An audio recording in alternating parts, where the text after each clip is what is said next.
4-5 వచనాలు చూడండి. మనుషుల చేత విసర్జింపబడినట్టు దేవుని దృష్టికి ఏర్పరచబడినది అమూల్యమును సజీవములకు రాయు ప్రభువులకు వచ్చిన వారని.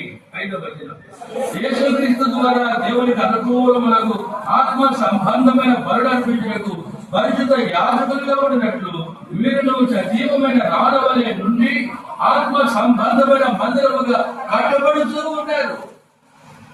సజీవమైన రాయు ప్రభువులకు వచ్చిన వారే మీరు ఆత్మ సంబంధమైన మందిరముగా సజీవమైన రాళ్ళవలె ఉండి ఏం చేయబడుతున్నారని చెప్పండి, కట్టబడుతూ ఉన్నారు.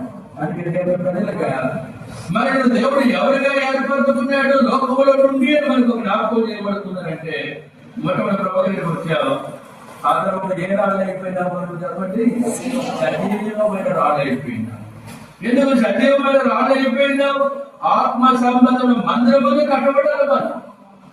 అలా సొలొమోను మందిరాన్ని కట్టాడు. రాజుల మొదటి గ్రంథం 6వ అధ్యాయం. రాజుల మొదటి గ్రంథము 6వ అధ్యాయం మనకు జ్ఞాపకం చేయబడుతుంది.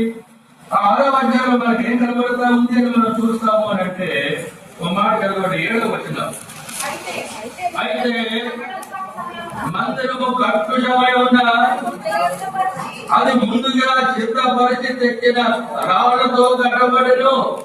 మందిరము కట్టు సమయమున చూస్తే గొడ్డలి మొదలైన ఇనుప పనిముట్ల ధ్వని ఎంత మాత్రమును వినబడలేదు.